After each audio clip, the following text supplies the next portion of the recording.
A whole woke world, a new pronoun I never knew. We'll put it in their shows, they'll never know. Please just let us raise your kids for you. Disney, coming to a television for your child near you. Reimagine tomorrow, ladies and gentlemen. We're just not imaginative enough, is what Disney is telling us. Guys, welcome to Unapologetic Live with Amala. We're happy to be with you. It is Tuesday. Taylor's here as well. What's up, Taylor? What's up, guys? We're happy to be here. Today we're going to be talking about Disney. I told you yesterday I wanted to do a deep dive into this company and talk about it. Of course, we rewrote A Whole New World because we're out with that. Really, Aladdin, if you ask me, is a culturally insensitive movie and it should not be shown to kids. At least that's what Disney would tell you. And we're going to find that later on in the show and talk about Disney, not just through the lens that we're seeing it now. A lot of people are having discussions about Disney because of the LGBTQ plus agenda that they've now recently been exposed for by our homeboy Chris Rufo. And we're going to talk about that and the stuff that he sort of found in some of their executive meetings in their Reimagine Tomorrow. Because, you know, the present is not good enough. Tradition is not good enough. We need to be new. Now, of course, I'm going to come at this from hopefully a bird's eye perspective. I really want to identify truly, is Disney indoctrinating children? Are they actively doing it now? Is it a plan for later? And before we get into sort of everything that we're going to talk about today, let's talk about the different views on this. Now, there's a sect of our society that believes that we should be teaching children about things like race, about feminism, about sexuality and gender, and that we should do it from a young age so that we don't raise children that are going to be discriminatory or who are ill-educated on these matters because they're going to see it in the real world. That's the argument that we hear. They're going to see this in the real world. Why not educate them about these issues as young as we possibly can? Okay, I see that from a gender perspective. I can see how maybe one would think that. The same thing with race. We say that young kids are going to run into these problems. It's going to be things that they have to face. We should teach it as young as possible, and why not do that with things like Disney movies because they are so present in child's lives? And why not teach young girls about feminism and being anti-patriarchal and all these fun things that come along with these sort of woke narratives? So that's what one side typically believes. We then have the centrists who say, you know, I don't mind if we have a character that represents being a part of the LGBTQ community, or we talk about how men and women can do the same things and achieve the same things, and maybe we talk about how people can be racist, but that's not, you know, that's not the norm in this country. And we can discuss that in films and in children's programming because children are going to see it and they're going to want to talk about it. So why not do that? And then we have the perspective of people that say that's not something that's in the scope of these media companies. Entertainment companies should not worry about that. They should just focus on entertaining. Let parents teach values. I tend to be in that camp of things. I imagine Taylor tends to be in that camp as well. Yeah, and I imagine most of you watching the show are in that camp. Although if you're not, put that down below. Do you think that companies like Disney and other children content creators should be talking about these things because children are going to see it and eventually have questions? Or is that the parents' job? So my blinders on this subject matter are obviously that, or my biases on this subject matter are obviously that I view myself as being indoctrinated from a young age, and I would never want to see that happen to another child. I do believe it is within the parental scope of practice that parents teach kids values and what they believe. And of course, arm your child with the ability to think critically and to come to their own conclusion. I, for one, am not going to be the person who teaches my child, you have to be this, you have to be that. I will just simply give them what I know, what I think, and make them equipped enough with critical thinking skills to come to their own conclusion. And if that conclusion deviates from mine, that's a discussion that we will have, and I will be more than happy to have that. But what I think is particularly interesting with Disney and what this whole controversy has pointed out is how much of a stronghold Disney has on the American childhood. And maybe it was just something that I never noticed or focused on, but I think we as Americans, and maybe people in other countries who are watching this show and who view this content can speak to this as well, Disney is such a firm and foundational a corporation to much of our childhoods, which is something I never thought I would be saying, or I don't think something that should be said.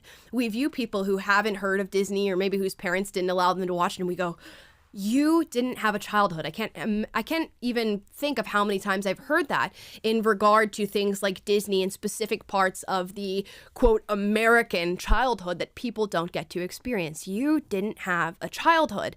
So I wanted to check in with you guys and see what part Disney plays in your lifestyle. When I was a kid, Disney was a massive part of growing up for me. I was watching a lot of TV. I watched all the Disney movies. I wanted to be Mulan when I grew up. After watching that movie, I thought, she's so fantastic. That's who I want to be. That came out in 1998. I wasn't born until 2 years later. But when I saw Mulan, I thought, this is the greatest thing since sliced bread. I want to be her. And I remember Disney Channel being a massive part of my upbringing. High School Musical, Raven-Symoné. I would wait for the Disney Channel original movies and say, I can't eat dinner at 6:30. A Disney Channel original movie is coming out. And it was so much a part of who I was. Taylor, did you have that experience as a child? I mean, yeah, I was more of a 90s kid, so my childhood was when The Lion King and Aladdin and all the classics, even Mulan, came out. So yeah, everyone is talking about them. I remember at McDonald's, they'd have like the little Happy Meals where you get the Disney toy with the Happy Meal, and all that's just, it was just part of growing up. And then the Disney Channel original movies, even Stevens was kind of my era. But yeah, I mean, all that is just like an integral part of childhood, and didn't really think much of it other than, Disney's just part of life. It's part of being a kid in America, that you're just familiar with it. Everyone wants to go to Disney World. We had the fortune of going a couple of times when I was a kid, and it was awesome. Yeah, it's sort of like that. I think, therefore I am. Disney was just there, and that was it, and that was our childhood, and that's what we accepted because we're children. We don't have really a say in what corporations are a part of our childhood. Now, I polled you guys, and we're putting polls in the chat down below on the Amala Epinobi channel. So if you're watching from PragerU right now, you can head over to the Amala Epinobi Unapologetic channel. It'll be in the description. We'll try to drop it in the chat, and we're polling you guys on this as well because I want to see how big of a part Disney played in your childhood as well. So I asked this on Instagram at the Amala Epinobi if you guys want to follow me and contribute to the show as we do episodes like this. I asked, was Disney a big part of your childhood? Of course, that's a subjective statement. What does big mean? But you can get a feel for it, meaning that when you look back at childhood, Disney plays a role there, and it's a portion of your childhood that you remember more so than others. 77% of people said yes, and we had about 2,000 to 2,500 people respond to this. 23% said no. So that's a vast majority of people who had Disney play a massive part in their childhood. You guys in the chat are at 76%, 24% no. Think about that outside of what Disney is, because a lot of people will hear that and go, well, of course, it's a kids entertainment company. They talk about love and magic. It's a big part of people's childhood. But let's just put a blank there and say, was blank corporation a big part of your childhood? And to have 77% of people say yes is a really interesting thing, and you can interpret that as you will. The next question that I asked was, would you be surprised to meet somebody who hasn't seen Disney content? 81% of people said yes, 19% of people said no. Imagine that, again, through looking at it as a corporation. 81% of people would be surprised or shocked to hear from somebody that has not seen Disney content. And that's where that phrase, well, you didn't have a childhood, comes from. And that would have been something that I would have said to somebody as well back in the day. Now that I view it from an adult perspective, I'm like, okay, that's a little weird, but I would have totally said that. Yeah, you don't want to be that one kid who's never heard of Disney or seen the Disney movies. Right. No offense. Right. By the way, if you could reconnect your laptop, I can't get your screen right now. Oh, okay. Let's reconnect that so you guys can see this polling data for us. Okay. Are we up? Yes. Okay, so next. Did you want to be a Disney character as a child? As I said before, I wanted to be Mulan. I saw that movie and I was like, this is the best thing ever. 56% of people said yes. 44% of people said no. Again, that's a majority, and we'll look and see if you guys said that in the chat as well. To the surprised by meeting somebody who hasn't seen Disney, 87% of you said you'd be surprised, and 13% of you said you would not be. Again, look at the stronghold that Disney has on the American childhood. Next, This is something that I learned today, but seemingly something that you guys all knew. Did you know that Disney owns other entertainment companies? Now, this includes Lucasfilms, which is popularized the Star Wars franchise, and Marvel movies, which you are all, I'm sure, familiar with the Marvel universe. 87% of you knew that, 13% of you didn't. I was in that 13% camp. I did not realize that Disney had its hand in so many other hats. Now, stepping outside of just other entertainment companies, did you know that Disney owns other networks? ESPN, ABC, including their news network, FX, which is another cable company that gives entertainment.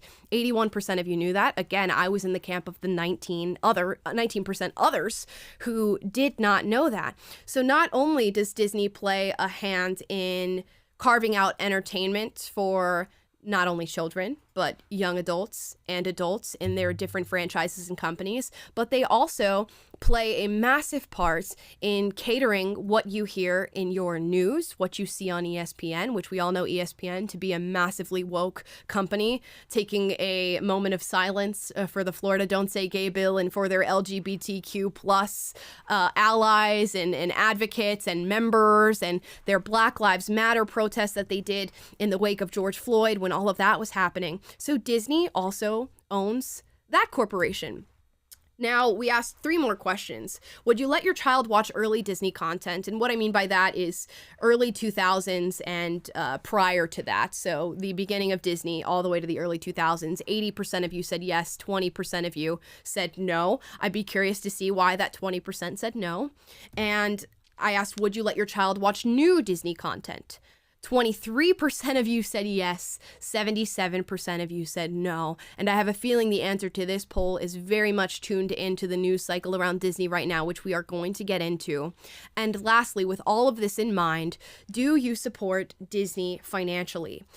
Whether by buying a Disney Plus subscription, buying Disney products, attending any of the Disney theme parks, going on Disney cruises, 36% of you said yes, and 64% of you said no. And again, I'll be interested to see how much of that 64% has really changed and grown in the wake of the news that is coming out about Disney right now.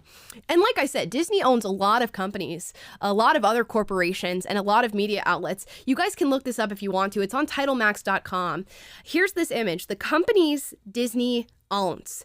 Now, over here in this loop of the Mickey Mouse hair and hats, you see Marvel Studios, so the entire Marvel franchise. If we move over to here, you can see Fox Entertainment Group. Disney owns Fox Entertainment Group. They own FX. They own Fox Sports. They own this group called the Endemol Shine Group, which is actually international from the U.S. I believe it operates in the U.K. and maybe the Netherlands as well. They also own National Geographic and Hulu.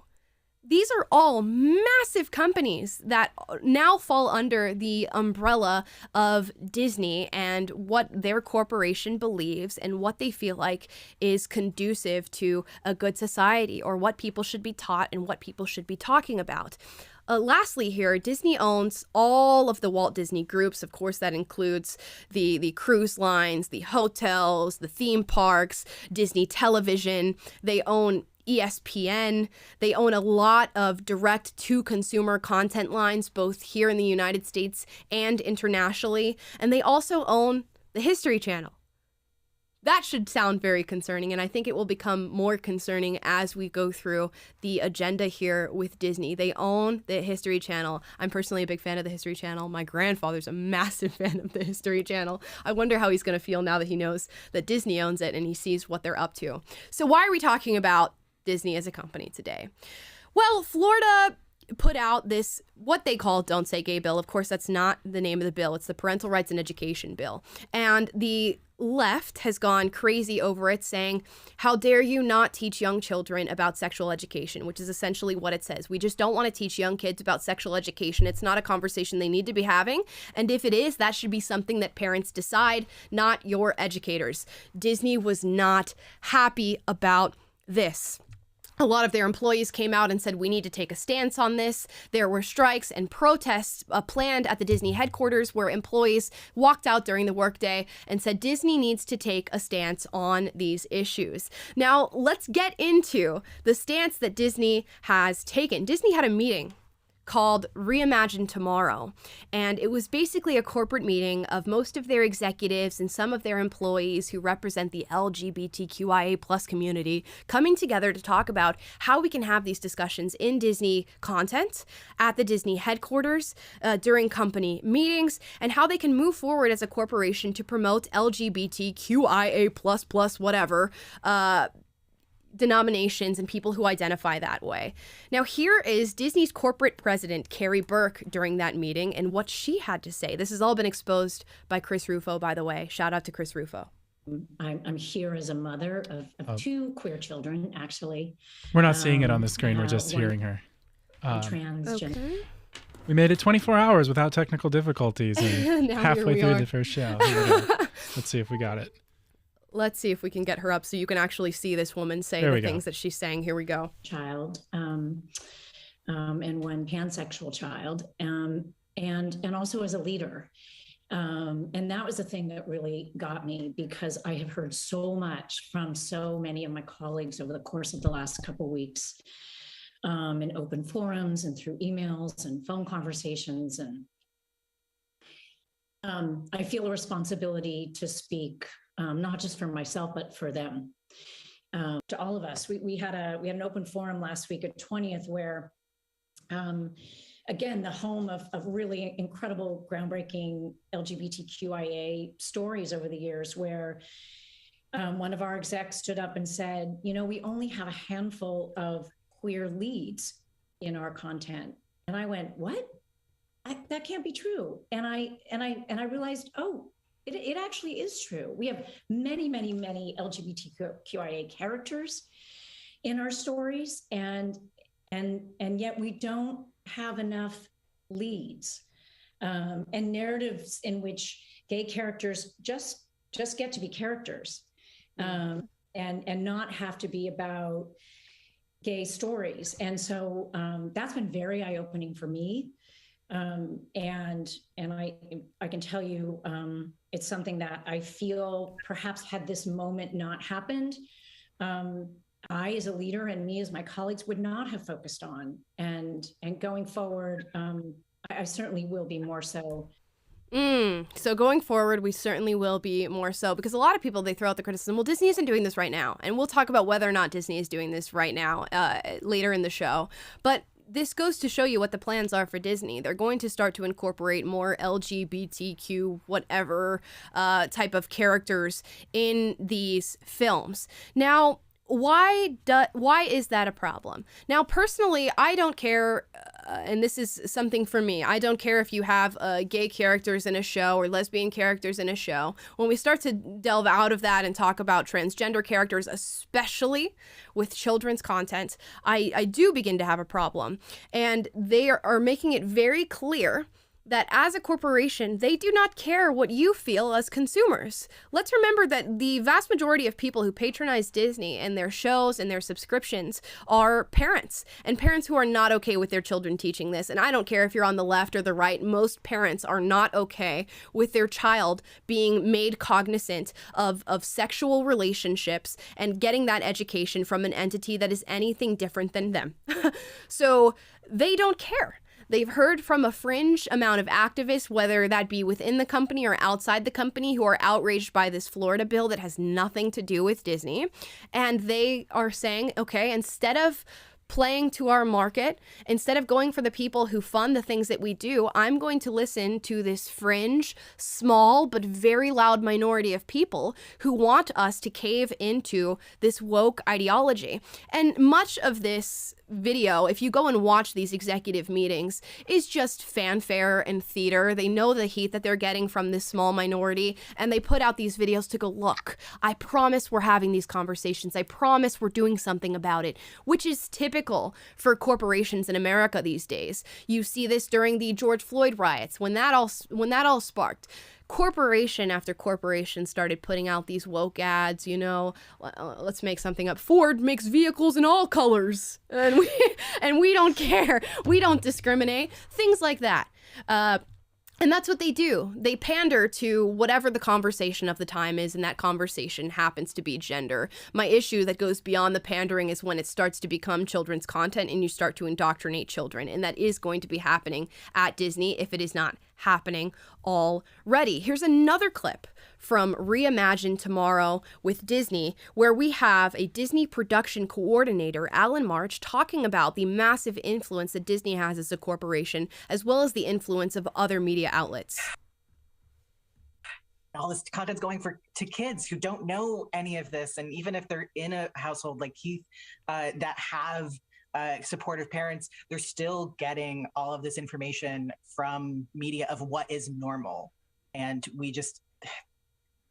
there's a lot of power to that, and it just needs to be acknowledged. There's a lot of power to that, and it needs to be acknowledged. And also, we're having this whole meeting among all of our executives, including Disney's president, where we talk about how we're going to move forward as this massive entertainment conglomerate and what we are going to do with our content. But we need to acknowledge the influence that we have. And he makes the point to say, even with supportive parents, which means, let's talk about the underlying message there, is that Disney is trying to target children who don't have supportive parents, whose parents are going, no, I don't agree with these values. And I know maybe you heard this in school when you had your talk about gender theory, or you filled out your genderbread man, which is something that is happening in children's education. We want those kids. And that is so often the conversation when we have these discussions, is that there is, again, a small vocal minority of people who go, if your parents don't agree with what you're doing, or have a different view of what you're doing, or think this is not right for you, they're not your parents. We're your new parents. Let us raise your kids. Let us instill these values in them, but let's keep it quiet. Because if we tell the parents that this is happening, they won't buy the subscription. They won't let kids watch it. And we'll talk about this new film that they put out called Turning Red, and another film they're putting out called Better Nathan Never, or something like that? Yeah, Better Nathan Never, which has these sort of themes tied into them for children. And a lot of parents went, okay, Disney put on a new film, I'm going to play it with my kids. We're going to put it on at these sleepovers. And they have no idea the subliminal and completely overt messaging that are in these films. Now, lastly, from this Reimagine meeting, we heard from the CEO of Disney, Bob Chapek, in this sort of groveling, gun to the head apology for why Disney has stood back as a corporation and not said gay. And we have not put LGBTQIA plus people, which represent a very small sect of our society that is growing exponentially because of this sort of media and this sort of dogma. He grovels and apologizes. Now, before we watch this, just think in your brain, is this sincere? Is this sincere? Hello, everyone. Thank you for joining us today. I really appreciate you taking time out of your day for this very important session. By now, I hope you've all read my most recent note, in which I pledged to be a better ally for the LGBTQ plus community, apologize for not being the ally that you needed me to be, and committed to ensuring that our company lives up to its values. I meant every word, and that's what we're here to talk about today. I know that we've got work to do, and that work starts with listening. I'm glad the company will hear from today's panel of LGBTQ plus employees, and we don't want to hear from those straight ones. Goodness, just the gay ones, guys. Please bring me the LGBTQ plus ones, and all you straighties, you just stay home and listen. I hope that you are as impacted as I've been by the voices that I've heard over the past few weeks. I've read many emails that have been sent, spoken with LGBTQ plus employees and their allies, met with advocacy groups, and convened my own leadership team. And I have been taken by the honesty, the openness, and the urgency of their stories. I want you to know that your words have made a real impact on me. He's like, I want you to know that your words have made a real impact on me. I myself am gay. I didn't know that until you told me, but I'm here to tell you today. I understand that we've made mistakes and the pain that those mistakes have caused. And I know that our silence wasn't just about the bill in Florida, but about every time an individual or institution that should have stood up for this community did not. I and the leadership team are determined to use this moment as a catalyst for more meaningful and lasting change. We've heard many suggestions on how to do that, and we are working to move quickly. I want to thank the LGBTQIA+ Advisory Council. Okay, we don't need to listen to any more. I want to focus on something important that he just said. We want to use this moment as a catalyst for how we move forward as a company. Obviously, I just paraphrased what he said. But this is what happens, and this is why it is very important that you don't cave to a fringed group of very vocal people who tell you that you have to do something, or you are evil, or you are hate-filled, or you are bigoted and discriminatory, because it functions as a catalyst for how you lead your life moving forward. And maybe Disney is not involved in indoctrination as it stands today. I don't remember being indoctrinated by Disney as a kid. You can look up those old, deep dives that people do about subliminal messaging in Disney movies, like sexual undertones, and maybe that is true, and maybe that was just of a bunch of adult animators working on kids content day in and day out and going, I'm gonna hide a little sex joke in there for the parents who catch it. I do think that has happened in Disney in the past, but it was never this overt political messaging to children about how they should feel, about rebelling against parents. But this is a catalyst. When the people get mad at us and they scream, we bow down to them and we go, it will never happen again. And in fact, can you please write a list of demands for what you would like to see from our company moving forward? And we would make sure that that is met for you. That is what the CEOs are saying. That's what these executives are saying. And that's what these product managers are saying. And now we have a movie coming out made by Disney called Better Nate Than Ever. Not never. Better Nate Than Ever. And what does it do? It focuses on Nate, who is a gay character, although they don't say the word gay. I guess because Florida doesn't allow it, apparently. So they don't say the word gay in this movie, but it talks about him navigating the world as a gay teenager and what that experience is like. Okay, so Disney took in the criticism. Now you have this movie coming out with not only a gay supporting character, but a gay lead. His name is in the title. Better Nate Than Ever. Do you think that's enough for the political left, ladies and gentlemen, who called for this? Do you think it's enough for the fringe group of people who yelled at Disney over this bill in Florida? No. And let's read this article. This is from CBR.com, which happens to be this LGBTQ publication. They say that Better Nate Than Ever is a film directly about a gay teenager finding his place in the world without any character ever once uttering the word gay. This would be the second time in recent history where Disney boasted of having an LGBTQ+ leading character, but the promises of representation fell short from what viewers were expecting. What more representation do you need than a character who is outwardly gay in your film playing the lead? They want you to say the word. They want the children who watch this show to know this is a gay character. He only likes boys, and you need to know that. You don't need to be able to infer it from the content that you're watching and the fact that he basically says it without saying it. It needs to be said. Your children need to know the word gay. It's not enough. So this is why we don't bow to mobs. I don't care if those are conservative mobs or leftist mobs, although they often happen to be leftist ones. Do not bow to them, because the list of demands never ends. And when they're done with this victim group, which is the LGBTQ+ victim group right now, they move on to another one. It's a very famous quote that revolutionaries always need a new enemy.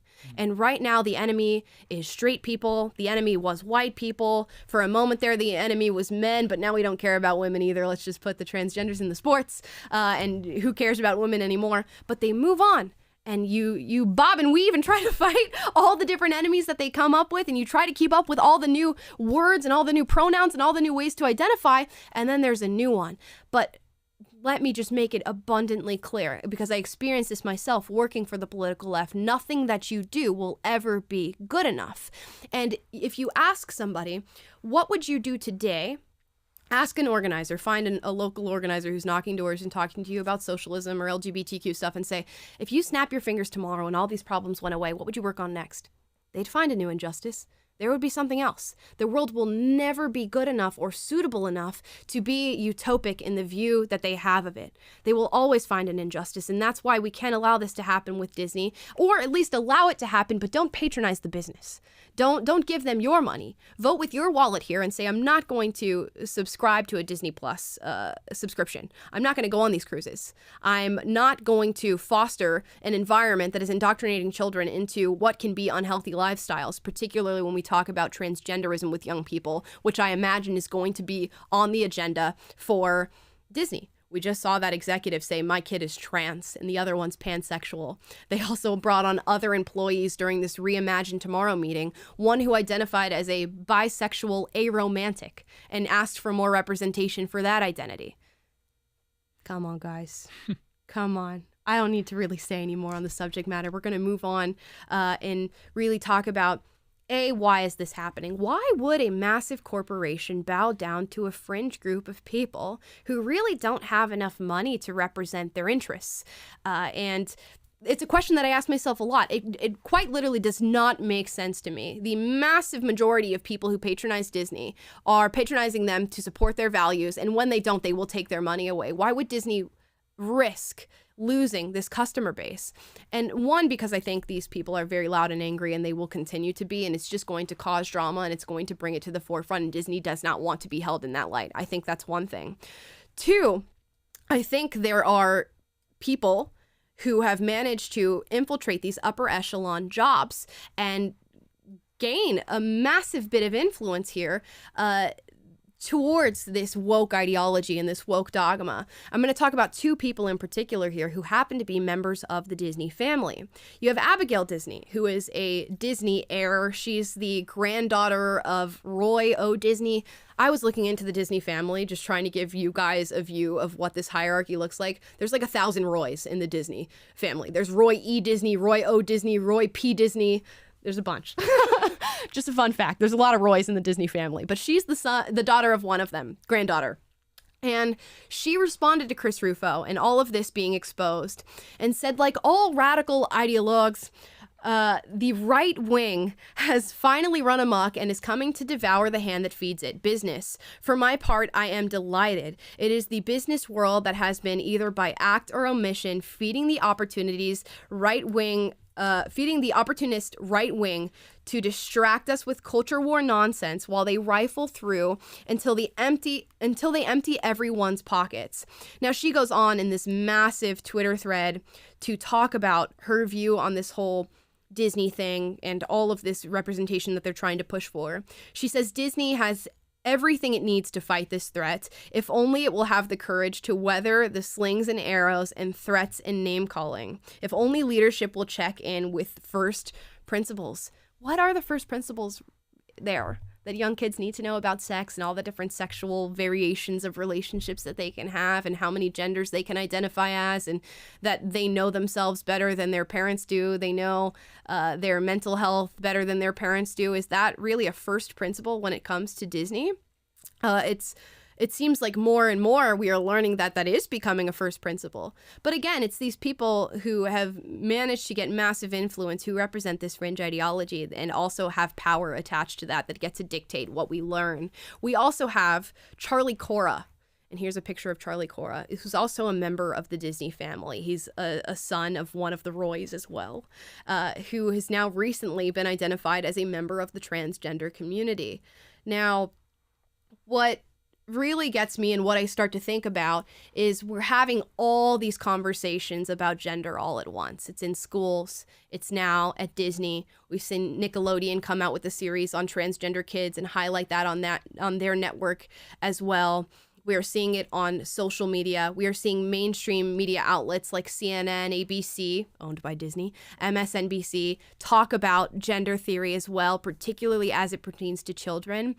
Are we simply having all these conversations right now and all of these things are happening because we're talking about it and because we're aware of it? Or is it part of this coordinated effort to move to this new future? I don't know. And the more I read about it, the more I see other corporations and companies and outlets come out with this stuff, the more I'm thinking that this is a coordinated effort to teach this. And One of the Disney executives in an article talked about how they wanted to see 50% of their characters be representative of the LGBT community. 50%? That is not even a clear representation of the actual US population, let alone any other country. But it is becoming more so. We read something the other day saying that, like 30% of young people now identify as being some part of the LGBTQ community. 30%. It was not 30% 2 years ago. It was not 30% 5 years ago. It was not 30% 10 years ago. But as these conversations become part of the forefront and part of this, quote, culture war that we're going through, more and more children are identifying as it.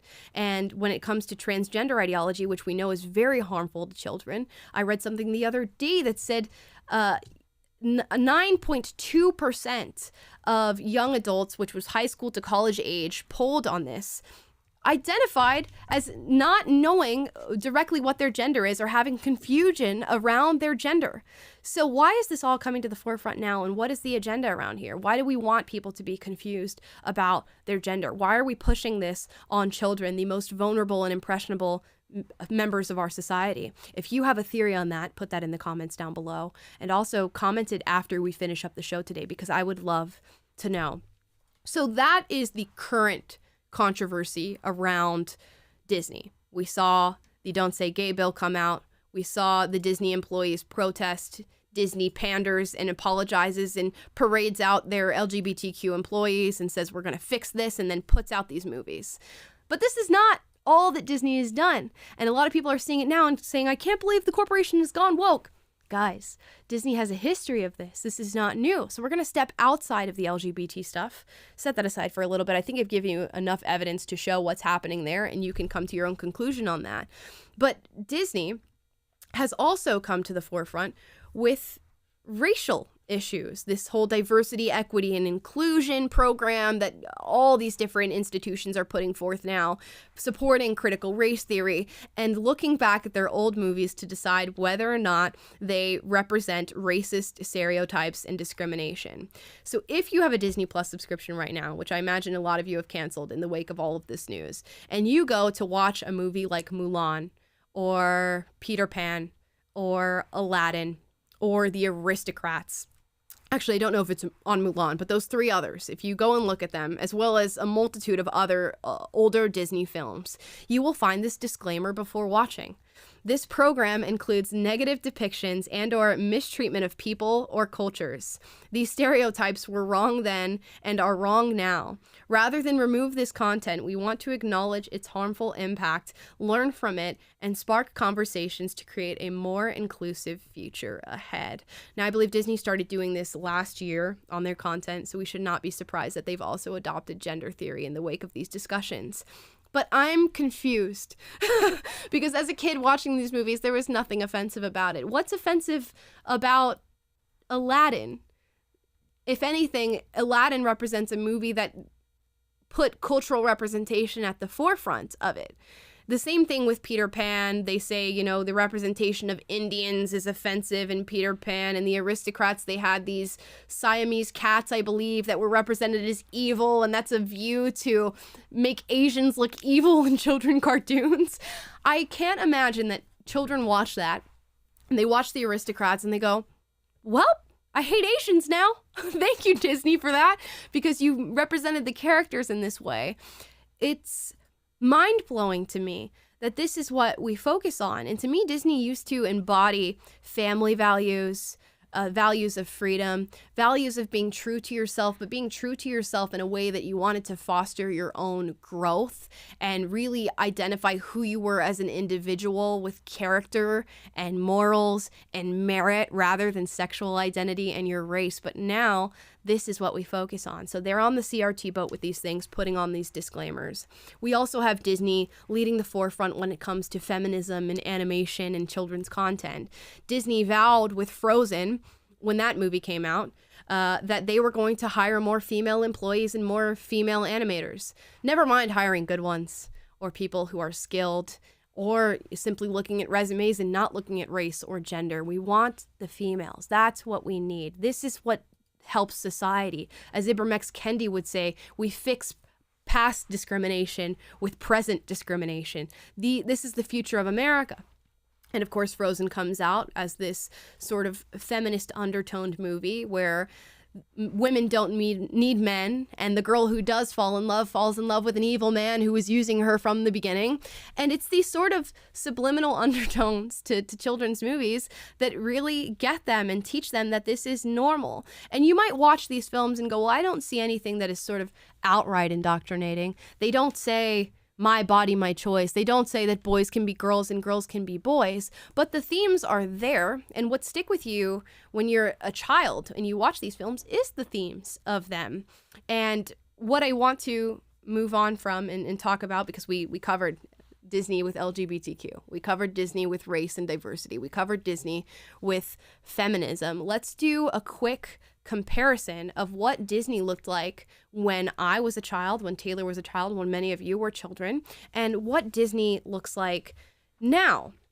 So Disney has recently put out a film by the name of Turning Red, and it features this character here. Her name is Mei Li. Obviously, this is a 2022 film. She represents the Chinese American experience. For me, when I was a kid, my view of the Chinese experience, at least through animation, was brought to me by Mulan. I'm sure it's a film that you are all familiar with or have seen in some capacity, whether or not you remember it or not. But now we have this movie, Turning Red. So Mulan, her story arc, for those of you who would like to know, was about a young girl who's living in China, and suddenly the country is at war, it's under attack, it's being invaded, and they subscript the men to join the army, and they want to subscript her father, but her father is old, so Mulan pretends to be a man, and she really defies her parents who say, you shouldn't do this, stay home, this is not for you, you are a woman, stick to these traditional routes, let your father go. And she leaves and she joins the army to fight for her country. Mei Li, in this movie Turning Red, the movie starts with this grand sort of dissertation on Chinese Americans and how tradition is so important and how thou must honor their mother and father, and their parents are the beacons of truth that which the child follows throughout their young adulthood and leads them to a fruitful life. And it sort of record scratches, and Mei Li goes, not me, I'm 13, I do what I want, I wear what I want, I am whatever I want, and she proceeds to twerk for the camera. So this movie represents this 13-year-old girl. Of course, it's not being watched by 13-year-old girls. I think we can all identify with that prior, young teenage person in ourselves who was very rebellious, who didn't want to do what mom and dad said, who wanted to dance and was just getting into liking boys. But this movie's not for 13-year-olds. There are 5-year-olds, 6-year-olds, 7-year-olds watching this movie and being inspired by Mei Li and not Mulan, because again, Mulan needs a disclaimer. That's an inaccurate depiction, and it deploys all these stereotypes of what it means to be Chinese. So this is what kids are watching now, and I've sort of put these comparisons together on this doc. So these are both meant to be about representation in some way, shape, or form, and they are. And again, Mulan defies her parents to serve her country. Mei Li does not do so. She defies her parents to just go and shake her butt for whoever she sees fit and do that whole thing. Mulan, again, is somewhat feminist, although she proves herself, and the movie does highlight that there are distinct differences between men and women. Mulan goes and says, I'm a woman, I have to do this, and I'm just going to learn how to be more manly to do what I need to do. Somewhat feminist narrative and inspiring in that light. Mei Li's feminist narrative is, I don't need mom and dad. I know who I am at 13 years old, and I'm basically an adult, which she does say in the movie in sort of this sly, underhanded joke.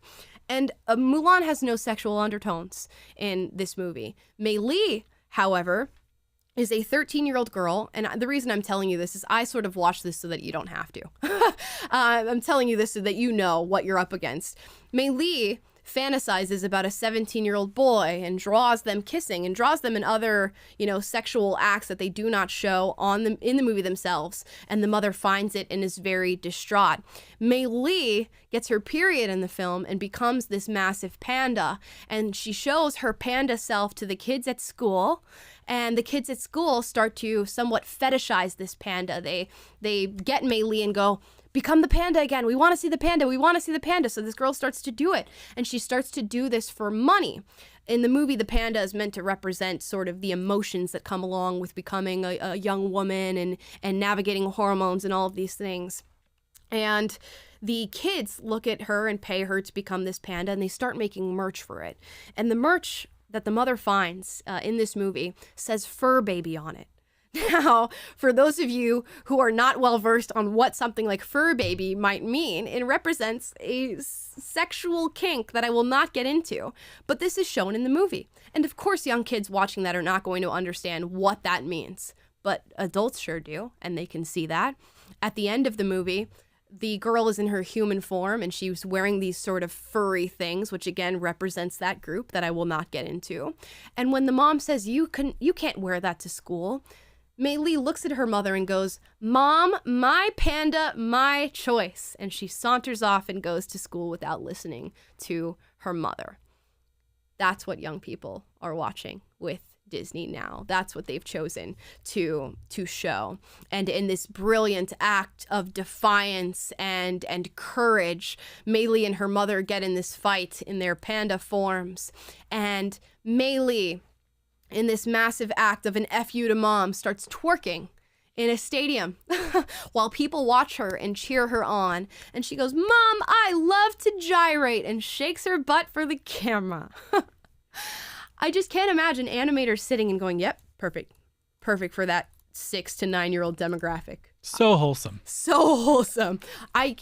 They're getting so much valuable information from this. I can't wait to see the generation that this type of movie shapes and what they look like when they get into young adulthood.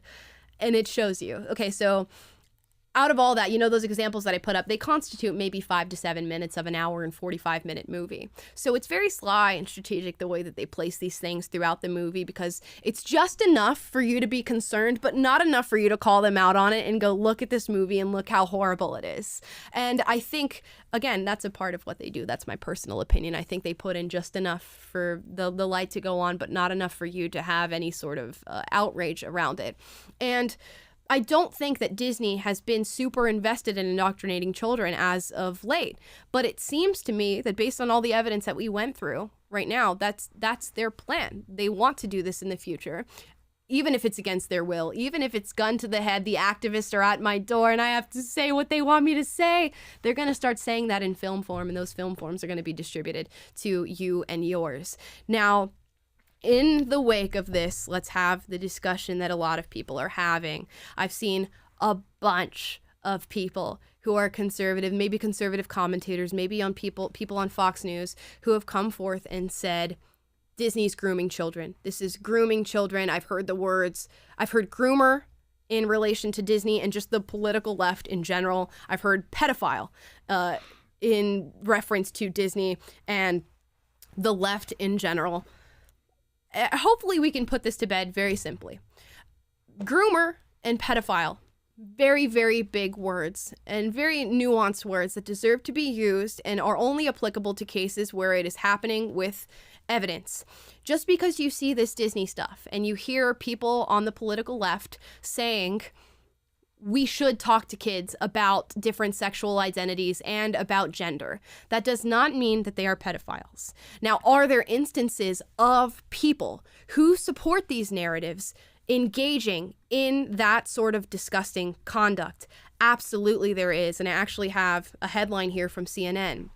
Disney theme park employees caught in sex stings and child porn arrests. This was put out by CNN in 2014. It has been an ongoing problem for the corporation for a very long time. As you can imagine, if you were somebody in this camp of lifestyle, being a pedophile and engaging in these disgusting criminal acts, or being a groomer, what better place would you work at than Disney, or being a teacher or something in that vein of career?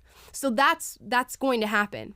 But we need to learn to deviate that from sex of political thought and what people are saying and what people are supporting, because I don't think that a random person on the street who goes, yeah, I think we should mention that people can be gay and people can be straight, and we should let kids know that those two things exist in the same light. I don't think that those people are groomers. So again, there are groomers, there are pedophiles, and I'm sure some of them do work at Disney and some of them support what is happening exactly right here because it does open up a window for them. But let's please reserve those words for cases where we have evidence of it happening and we can actually call those people that, because when we don't, and we throw out these blanket terms like the left are groomers and the left are pedophiles, what have we done to those words? What do they mean anymore? They mean absolutely nothing, and it actually helps the people who are those things because you've thrown it out so much, and then you get the CNNs and the ABCs owned by Disney who come out and say, that's not happening. Look at all this other stuff that we're doing. We're not doing that. We're not doing that. And then when you actually find the cases where it is happening and they are doing this to children, and you go, groomer, pedophile, right here, right here, right here. People go, dude, you said that 2 weeks ago. You blew that dog whistle 2 weeks ago and we didn't see it. It's the same thing that happens with terms like Nazi, racist, fascist, bigot. Do they mean anything to us anymore? Do I care at all when I get called a white supremacist? No. And I think it's because the word is used enough to where it absolutely means nothing. So let's keep our nuance intact because a lot of this is enraging. I watched that Disney movie, and even though a small sliver of it was used for propaganda purposes and indoctrination of young children, I would never ever let my child near that, a mile near that. Wouldn't even let it enter the ear of my child. And it is enraging to see that. But again, let's reserve the big words for the big people doing those things because they become more powerful and you can be far more effective when you use them that way. Now, we're about to conclude here, but all of this is just hilarious to me that anybody is talking about Disney as a company, anybody is upholding Disney as a beacon of truth, of even leftist or woke dogma, when Disney has been completely hush on the CCP. Will you ever see Disney put out anything that has to do with China, their human rights violations, their active use of slave labor within the country? They're tamping down of dissidents. They're shutting down of newspapers that are meant to be able to tell the truth and have actual journalistic integrity for their citizens. No. This is what the CCP does, but it's one of Disney's biggest markets. So is Disney going to say anything? No. In fact, Disney is going to do even worse than that. In their new rendition of Mulan, which was a live-action version of the film, Disney put out a thank you to all the different CCP institutions that helped them in the making of this film, one of whom was the Turpin Security Bureau. Why do we know the name Turpin Security Bureau? And if you don't, I'll tell you why we know this name. Is because the Turpin Security Bureau is pivotal in the areas of China that are engaged in the re-education of Uyghur Muslims. We all know re-education to mean concentration camps, where they are taking the Muslim individuals who live in China, which I believe is about 12 million in population, and putting them into these re-education camps. Now, the CCP says that this is to stave off extremists who want to commit terroristic acts or who want to influence people within China and within their country. But we're hearing stories of genocide, sterilization, human rights abuses, malnourishment with these people. Never mind, our continuance to host the Beijing Olympics and give that favorable coverage. Never mind all of the different people within our leadership in this country who have the CCP, right there in the pocket just in case they need them. We are just essentially little puppets. And meanwhile, while we have all these social issues and Disney takes a strong stance on its support of its LGBTQ employees and will move forward in representing them in their films, we'll still take that money from China, though. Let's not talk about that. In fact, let's blow this coverage of the Don't Say Gay bill and all this stuff as much as we can while I, get these checks from China. So maybe if we yell about it loud enough and we hold enough meetings and we expose enough material, they won't hear the crinkling of the paper going in the pocket, That's exactly what's happening here. So how much can we really trust these people to begin with to tell us anything that has to do with our moral standing, anything that has to do with raising our children? Because should we be raising children to put people in genocidal, concentration camps? No. Should we be raising our children to support slave labor? No. Should we be raising our children to be anti-free speech and to kill, censor, and completely ruin the lives of people who go against the government? No. But Disney seems to support that enough to take in millions, if not billions and billions of dollars from this country. So I think that concludes my analysis on Disney as a company, as a corporation, and everything that they have to say as it pertains to American children and what they should know and what they should be taught. And I want you guys to really look at all the things we went through in this episode. And again, remind yourself of the stronghold that Disney has on the American childhood, because we look at people who have not heard of it and go, you did not have a real childhood if you did not listen to this corporation. Will we continue to do that moving forward? I hope not. I hope children in 20 years from now, when they're adults, are not looking at people and going, you didn't have Disney in your childhood?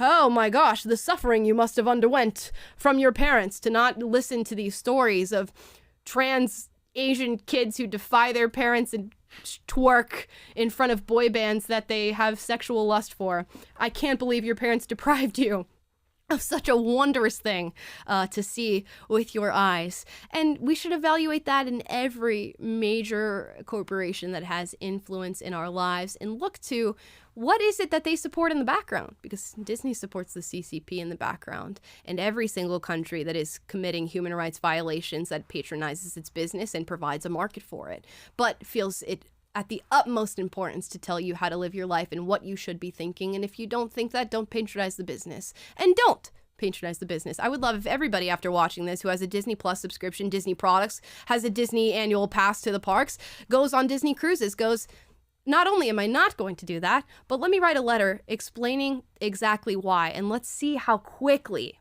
Bob Chapek hops back on, not with the gun to the head this point, but actually, hedging money and losing, and goes, you know what? In reevaluation, I think Disney's going to move forward and just make normal content again. And maybe we'll take off those race disclaimers, or maybe they won't. But let's allow these corporations who want to function with this woke ideology and this complete and utter garbage dogma to do so in their own solitude, to do so for the people who want that. And hopefully you're educated enough now to not let your kids watch this, unless that's what you want them to learn. And if that's what you want your kids to learn, by all means, go and support Disney. That closes us out. I'm glad we've been able to share this whole woke world with you. R.I.P. Disney. R.I.P. Disney. Tomorrow's episode will be coming to you at 3 p.m. Pacific, 6 p.m. Eastern. Leave a comment down below.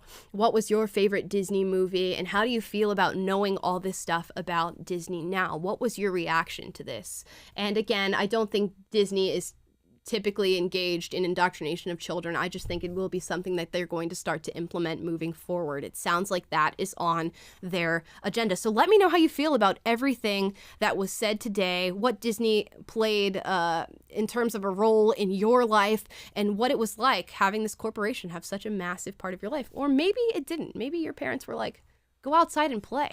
You don't have to watch TV and listen to this stuff.